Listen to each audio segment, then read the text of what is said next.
ഇന്ന് നമുക്ക് ടേസ്റ്റി ആയിട്ടുള്ള ഒരു കക്കാർച്ചി തോരൻ തയ്യാറാക്കാം കേട്ടോ. ഇതെൻ്റെ അമ്മയുടെ റെസിപ്പിയാണ്. അതുകൊണ്ട് ഏകദേശം ഒരു 10-80 വർഷത്തിന് മേലെ പഴക്കമുണ്ടെങ്കിലേ ഉള്ളൂ. ഇതിനായിട്ട് ഞാൻ 1 കിലോ കക്കാർച്ചി എടുത്തിട്ടുണ്ട്. അതൊരു ചട്ടിയിലേക്ക് മാറ്റിയ ശേഷം അതിലേക്ക് 1/2 ടീസ്പൂൺ മുളക് പൊടി, 1/2 ടീസ്പൂൺ കുരുമുളക് പൊടി, 1/4 ടീസ്പൂൺ മഞ്ഞൾപ്പൊടി, 1/4 ടീസ്പൂൺ ഗരം മസാല, അതേപോലെ പാകത്തിന് ഉപ്പും 1 ഗ്ലാസ് വെള്ളവും ചേർത്ത് നന്നായിട്ട് ഇളക്കിയ ശേഷം കുറച്ച് കറിവേപ്പിലയും ചേർത്ത് അടച്ചു വെച്ച് നമുക്കൊരു 15 മിനിറ്റ് വേവിച്ചെടുക്കാം. നല്ലൊരു തിള വന്നതിന് ശേഷം നന്നായിട്ടൊന്ന് ഇളക്കിയിട്ടതിന് ശേഷം വേണം കേട്ടോ പിന്നെ 15 മിനിറ്റ് അടച്ചു വെച്ച് വേവിക്കാനായിട്ട്.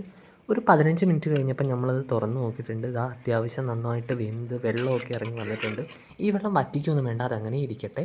നമുക്കിനി വേറൊരു ചീനച്ചട്ടി അടുപ്പത്ത് വെച്ച് എണ്ണ ഒഴിച്ച് നന്നായിട്ട് ചൂടായി വരുമ്പോൾ അതിലേക്ക് 1 ടീസ്പൂൺ കടുകാണ് ചേർത്ത് കൊടുക്കുന്നത്. 1 ടീസ്പൂൺ കടുക് ചേർത്ത് നന്നായിട്ടൊന്ന് പൊട്ടി വരട്ടെ.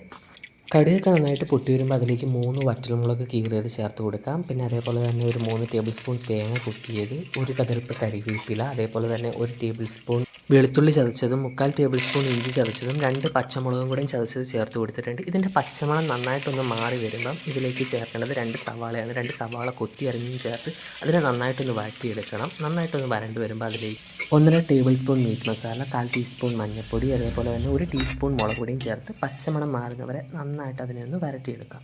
ഈ പൊടി നന്നായിട്ട് മൂപ്പിക്കാൻ ഒരിക്കലും മറക്കരുത്. കാരണം ഈ പൊടി മൂക്കുന്നതിനെ ഡിപ്പെൻഡ് ചെയ്തിട്ടാണ് നമ്മുടെ കറിയുടെ എൻ്റയർ ടേസ്റ്റ് ഇരിക്കുക. അപ്പോൾ ഇത് നന്നായിട്ട് മൂത്താലേ നമ്മുടെ റോസ്റ്റ് നന്നായിട്ട് ഉണ്ടാവുള്ളൂ. പിന്നെ അതിലേക്ക് നമ്മുടെ കക്കാർച്ചി വേവിച്ച വെള്ളവും കക്കാർച്ചിയും ചേർക്കുക. അതേപോലെ തന്നെ പാകത്തിന് ഉപ്പും 1/2 ടീസ്പൂൺ കുരുമുളക് പൊടിയും 1/4 ടീസ്പൂൺ ഗരം മസാലയും ചേർത്ത് നന്നായിട്ട് മിക്സ് ചെയ്തെടുക്കുക.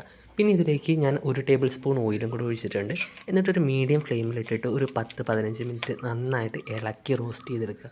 കണ്ടല്ലോ, ഞാൻ ഇത് ഒരു 15 മിനിറ്റ് റോസ്റ്റ് ചെയ്ത് കഴിഞ്ഞപ്പോൾ എനിക്ക് ഈ ഒരു പരുവത്തിൽ കിട്ടിയിട്ടുണ്ട്. ഇത് കൂടുതൽ ഡാർക്കായിട്ടില്ല, ഞാൻ ഈ ഒരു പരുവത്തിലാണ് എടുക്കുന്നത്. അപ്പോൾ ഇത്രയേ ഉള്ളൂ നമ്മുടെ റെസിപ്പി. നമുക്ക് ഇനിയും ഡാർക്ക് ആക്കണമെങ്കിൽ കുറച്ച് നേരം കൂടെ വരട്ടുക. അപ്പോൾ റെസിപ്പി ഇഷ്ടമായെങ്കിൽ ചാനൽ സബ്സ്ക്രൈബ് ചെയ്യാനും ഫോളോ ചെയ്യാനും മറക്കല്ലേ.